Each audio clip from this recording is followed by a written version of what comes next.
Welcome to SVG-TV News for Monday, August 22nd, 2016. I'm Lafern Fraser with the details. Noting that under SVG's constitution, homosexuality comes under the Criminal Code of Sexual Offenses under Section 146, lawyer Zita Barnwell questioned whether this country is ready to strike out the Sodomy Laws. Barnwell was a panelist on Sunday's Hit Talk program in which the discussion was centered around the recent decision made by Belize's Chief Justice Kenneth Benjamin to decriminalize intercourse between consenting same-sex adults. The judgment is being hailed as a landmark decision by the lesbian, gay, bisexual, transgender, or LGBT society, resulting in the LGBT community calling for the rest of the Caribbean to follow Belize's example. Barnwell says that despite being illegal on the law books, the law is still tolerant to the LGBT community as no one has been legally prosecuted for the practice. Wants to say, well, I would like to challenge our anti-sodomy laws in St. Vincent and the Grenadines. They can possibly do so under the similar claims that were raised in Belize, save and except though the right to human dignity prevailed, and that was an argument, prevailed in Belize because in Belize, while we have in our preamble the right to human dignity, this is not included under what we call the Section 16 that allows a person to seek redress in the High Court. Section 16 of the Constitution actually tells you which of the rights that you can seek. It says from Section 2 to Section, including of Section 15. The preamble is not included, and we do not have any freestanding rights, as in human dignity or right to privacy, which Belize has. Counselor Asfo Stevens says while from a biblical standpoint the Bible does not support homosexuality, it teaches the importance of not hating the transgressor. God's word, the Bible, does not support homosexual conduct.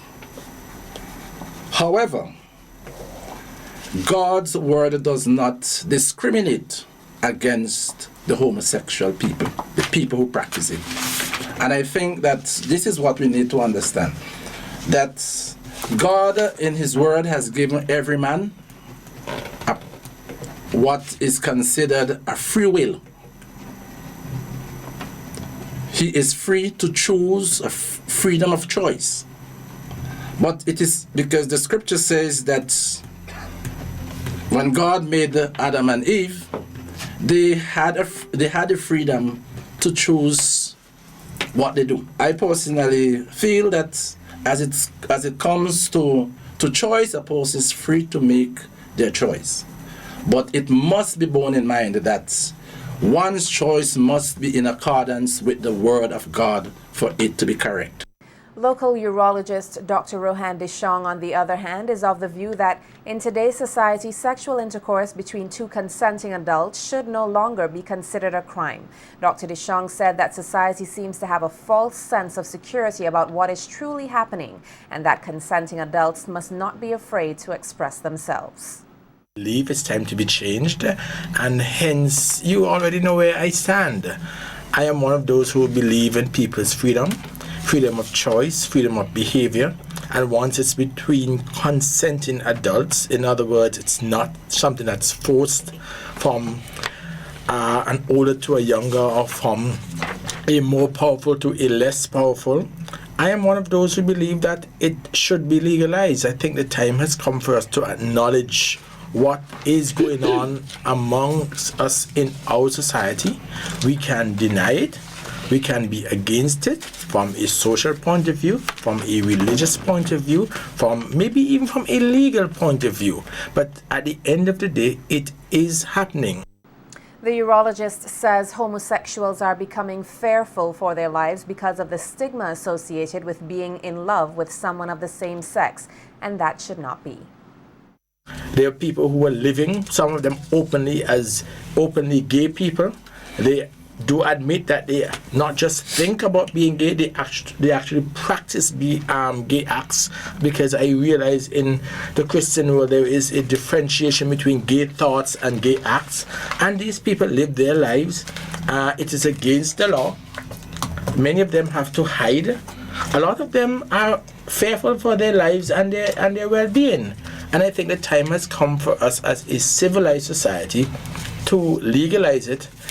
Not that they can do it in public in face of everyone, etc., etc., because even for heterosexuals, that's still illegal. But these people can do what they have to do in the privacy of their homes as two consenting adults without the risk or the fear of being prosecuted. Concerned that the legalization of homosexuality would open the floodgates to a host of immoral behaviors, leader of the Democratic Republican Party, Anicia Batiste, says the judgment made by Justice Benjamin in Belize was flawed. The DRP leader, who was addressing the issue from a political standpoint, expressed concern that judges are making law from the bench to please a certain sector of society. I believe it is impractical because it will open the floodgates to the demoralization of society when you try to apply the same reasoning to other adult consenting sex acts that are criminalized, such as incest, such as prostitution, and maybe even pedophilia. And I'll explain why I include pedophilia later, because even though pedophilia is usually with children, the fact is we have an inherent contradiction here, because we have children for the purposes of the Age of Majority Act. Once you're below 18, you're a child. However, under our sexual laws, a 15-year-old or 16-year-old can give consent to sex. So is a homosexual 50-year-old man engaged in pedophilia or not when he buggers a 16-year-old who's consenting to being buggered by him? Those are questions we'll have to ask ourselves when we consider, are we saying it's okay? Are we saying pedophilia is okay? And are we saying that is to be extended to sexual orientation? Registrar for Infectious Diseases here, Dr. Jose Davy, says this country's steady HIV/AIDS rates are not based on new infections. Her comments came just on the heels of an announcement she made stating that this country records 60 to 65 HIV cases per year. In an interview with our news team, Dr. Davy explained that there are cases of persons living with the disease for years but who have not made the decision to be tested. She said this is one of the primary causes for the figure given. According to Dr. Davy, more work needs to be done as it regards patients' adherence to medication. What you find, the persons who do give the trouble to take the drugs are the ones who continuously do so. So it's not as if there's not counseling, because on our team we have psychosocial support, we have a social worker, we have a clinical psychologist who do work with these patients. So it's not as if they come and see the doctor and that's all they get. They do get counseling. The social worker helps to assess their social situation to see how she can help, so that there is not what we call the transactional sex, as in sex for money. So all these things, they've been with the program, I have to say, even before I got there, which is 8 years now. Dr. Davy urged persons to diminish the notion that promiscuity is the primary cause behind contracting the HIV virus, and further added that discrimination does not contribute to the reduction of the virus either. Not be all of that. Let's say you're in a relationship, your partner cheats, you don't, you become infected, right? There are a few who are promiscuous, we know that. And we do encourage them to stick to one partner. We know the reality is that you have to trust someone at some time. And what if you trust the wrong person? So we want people to be honest about their status. The other thing that I would love to address is the issue of discrimination. Because discrimination is somewhat responsible for why people hide their diagnosis. Because they feel as if they would never be treated human again. And with all of this hiding, then the diagnosis is not out there. And then there are more persons who become infected, because everybody needs to be loved. According to Dr. Davy, in recent times there has been a rise in syphilis cases here, and that this rise has been recognized in the more mature age group. The stats are not that great in terms of how it's collected, because most of it is seen by quite a few doctors. So in terms of compiling nationally statistics for STDs, it's a little difficult. But we do know that we've seen a rise in cases in syphilis, especially in the 65-70 age group. But these people would have had what we call latent syphilis, as in where it's sleeping in the body. And then now, you know, the hot old men, they probably go and they find younger women, or the younger women attack them, however it goes. And then now you see a lot of younger people coming with syphilis. So with other STDs on the rise, such as syphilis, of course you always have to be concerned that HIV may rise. Hopefully it doesn't, but it's cause for concern. An investigation into the death of 17-year-old Kiara Short. As the investigation continues, mother of the deceased Merlene Short is still trying to come to grips with the death of her second child and is seeking answers to her many questions about what transpired on the fatal Friday morning of August 19th, when the vehicle her daughter was traveling in along with 3 others went over an embankment. She died on the spot. SVG-TV News, the news team, caught up with the grieving mother earlier today in capital Kingstown. Nikita Tony has more in this report.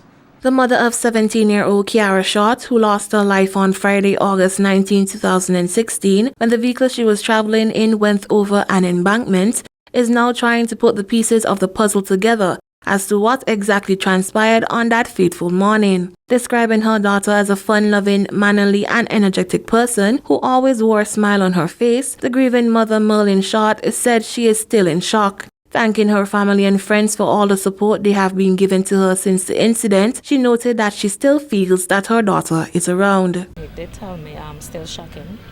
You know, it's like it is not real, it's not happening, not now. We sit like sisters, talking and laughing, you know. I keep speaking with her. She said she wanted to go to technical college.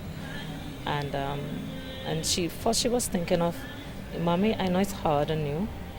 You had tried your best with me, but I wanted to see if I could get a little work first, and then I will go to college next year. I was saying to her, no, it's hard, but I will try my best to send you this year. That was the last time I talked with her. As I said, the Lord is with me. I'm holding strong. I have my sister who going along with me step by step. I have family members who will talk with me, you know, still have me smiling within. That is the pain of not being alone. Recapping her reaction to the news of Kiara's passing, the tearful mother pointed out that while there are numerous tales of what exactly went on that morning, she prefers to wait until she hears the full story from one of the persons who were there. She told her father she was going to her aunt at Sears, and then from there they left. Well, she and her niece left. To where I still hoping and waiting, you know, as I said, only her niece could say wherever they went. I cannot suggest it taking what people say. In that they went all over the place. She was half naked, you know, all kind of story. I don't even want to think about it, because if I do, it will surely break me down. So I just kind of trying to blank my mind from the negative that they are carrying on at the moment. And just to be strong to hold up to carry on with what I have to go through. Actually, I cannot really stop the river from running, as old people always say. The only how you will know the truth is the person who were there and who had knows exactly what had taken place. They are the only. Short explained that in regards to a text message that was reportedly sent by her daughter moments before the accident, she awaits confirmation from the authorities, who are expected to gather information from Kiara's phone. Lady accident, and I saw the message that was sent there. No, the person did not call me as yet, which I had to speak to the other maid to put my number inside it, that they could call me and let me know. Actually, on that part, I'm getting to understand that they have persons who are adding to the list of what she saying, but actually the only evidence will be her phone. Right. I have her phone, it's locked. The battery was dead at the time when I got it from the police, so I just charge it. So it's there until when the police ready for it. So that's the only evidence of the phone to say who she has sent a text message to. The mother of 4 says she remains strong, knowing that God is in control, and offered a word of advice to the youth of SVG. I know Kiara had done something that's right, where people would think it's wrong because of she sent the last text message to whoever it is to let them know what was taking place. And I know you have people saying that she shouldn't, but for me, it's a good step for young ones to take note of it wherever they are, especially that they do not let their parents know where they were going. Even though we said, okay, to pressure the driver who drive in the vehicle and so on like that, pressure will not bring her back, money will not bring her back, The only thing that I said, the Lord knows best. He knows why He take her. She had made me proud of going right through the school year. It was tough times too, but she hung there and she make it through. And even though she's not around now to be successful, she had made me proud, and I'm glad for that. She will always be in my heart, and I will always love her. Nikita Tony reporting for SVG-TV News. 6 Peace Corps volunteers were officially sworn in today, Monday, August 22nd, 2016, marking the start of their 2-year deployment here in St. Vincent and the Grenadines. The new volunteers will be assigned to various primary schools throughout the country and will assist with the Ministry of Education's Primary English Literacy Initiative. We hear more in this report from SVG-TV's Nikita Tony. Was officially sworn in today, August 22nd, 2016, as they begin their 2-year stint here in St. Vincent and the Grenadines. The 6 new recruits will be assigned to various rural schools throughout the island, working closely with the Ministry of Education as they assist with the ministry's primary English literacy program. Describing the new volunteers as a dedicated group, Associate Director of the Peace Corps SVG office, Cuthbert James, commended the volunteers for seeing it fit to use their knowledge, experience, and talents to serve and impact other people. He added that while the organization continues to support the enhancement of literacy in SVG, there is still a lot of work to be done. You realize that there's still some problems with English, and the results coming out are showing that. However, I think the most telling area is in the area of mathematics. And at some point, and we've started that conversation already with Remy and some other folks at the ministry, and with the minister also, to see what we may be able to do down the road to assist in the area of numeracy, because they go hand in hand. I think sometimes we tend to neglect one for the other, and maybe that's why we're here. Highlighting literacy as a fundamental building block in a person's life, Country Director of the Eastern Caribbean Peace Corps, Mary Kate Lowndes, noted that she remains proud of the work being done by the various volunteers deployed in SVG. St. Vincent and the Grenadines and Peace Corps share a special bond, an almost 50-year history of working together to enhance the quality of life for Vincentians. We have collaborated over the years in many efforts, including youth and community development. As much as you may impact the lives of many Vincentians, you too will be changed by this experience. During the coming 2 years, you will spend countless hours in conversations as you learn about life here in St. Vincent and the Grenadines. It is a great pleasure for all of us to work together to promote literacy here in St. Vincent and the Grenadines to your youngest students and to share our cultures with each other. I also look forward to hearing about your accomplishments, big and small, during your next 2 years of service. Minister of Education Honorable Sinclair Jimmy Prince thanked the organization for their continued involvement in not only educational but also national development, noting that he himself has seen the positive impact of these volunteers on students, schools, and communities. I'm extremely happy that the Peace Corps has decided to assist us in this area, and we already have Dr. Remy working along with the curriculum unit.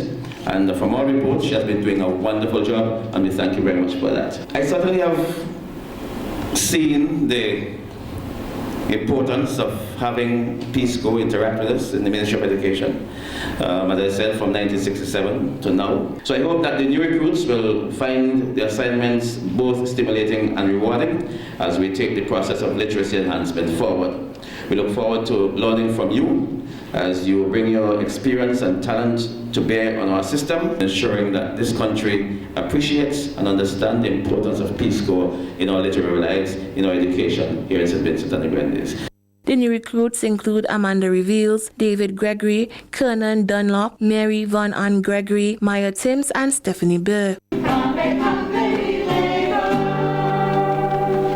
Reporting for SVG-TV News, I am Nikita Tony. The 6 volunteers took the opportunity to share a bit of what they have learned so far about the Vincentian culture.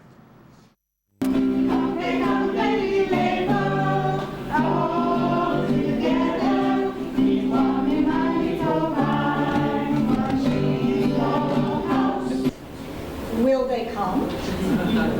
That is question number 1.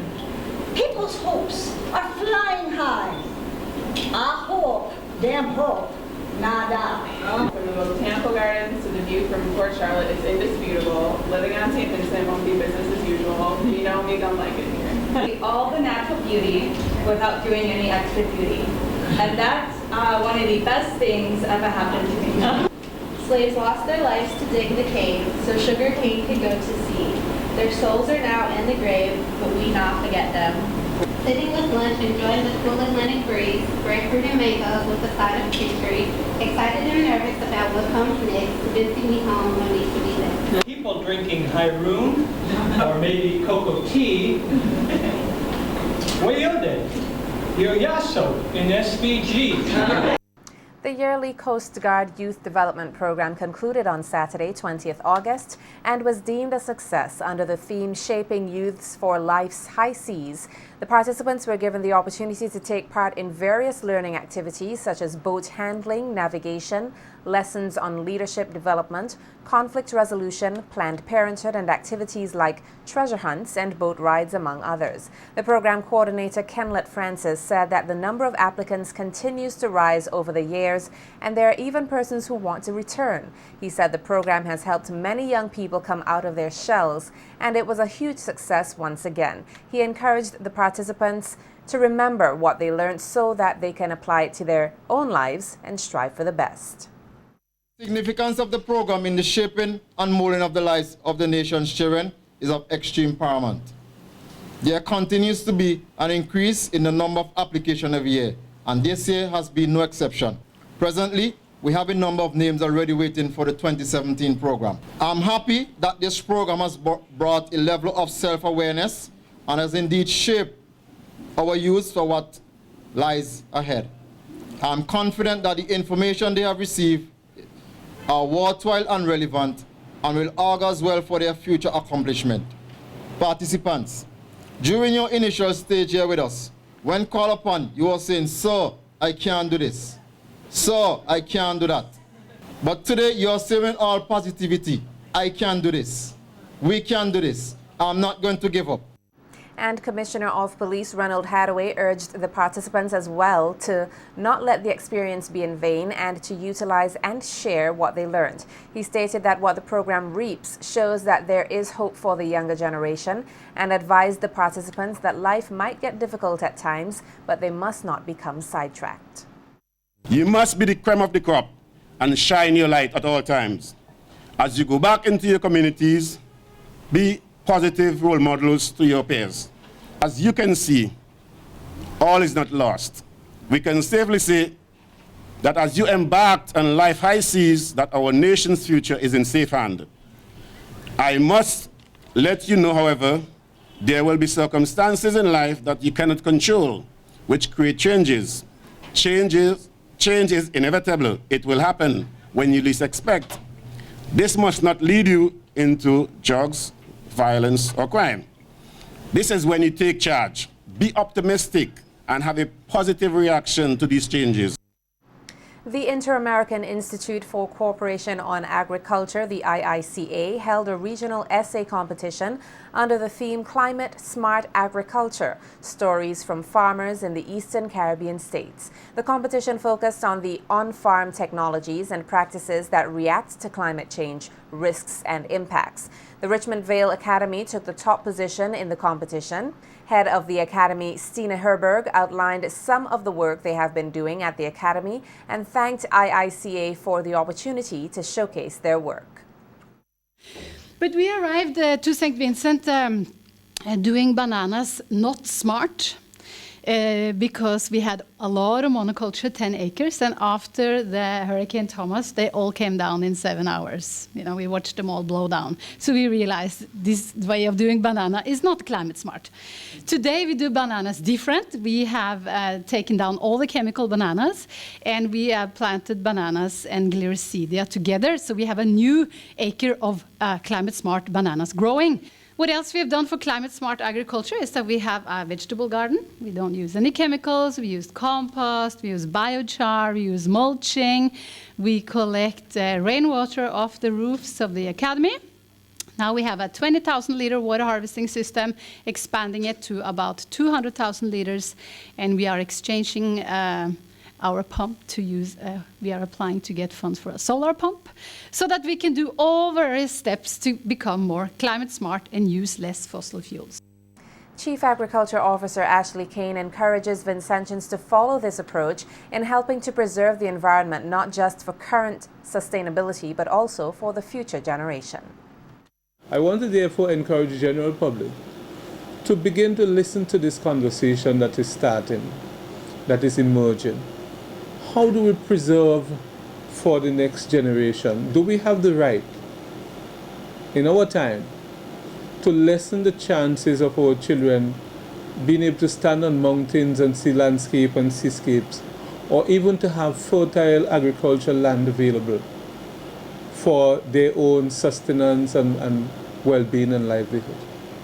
Those to me are the issues in relation to climate change and climate smart agriculture that we need to focus on in St. Vincent and Grenadines, and the Ministry of Agriculture stands ready for engagement in this conversation, which we expect to last a long time and which has tremendous benefits for us if we get it right, and dire consequences if we fail to address them properly.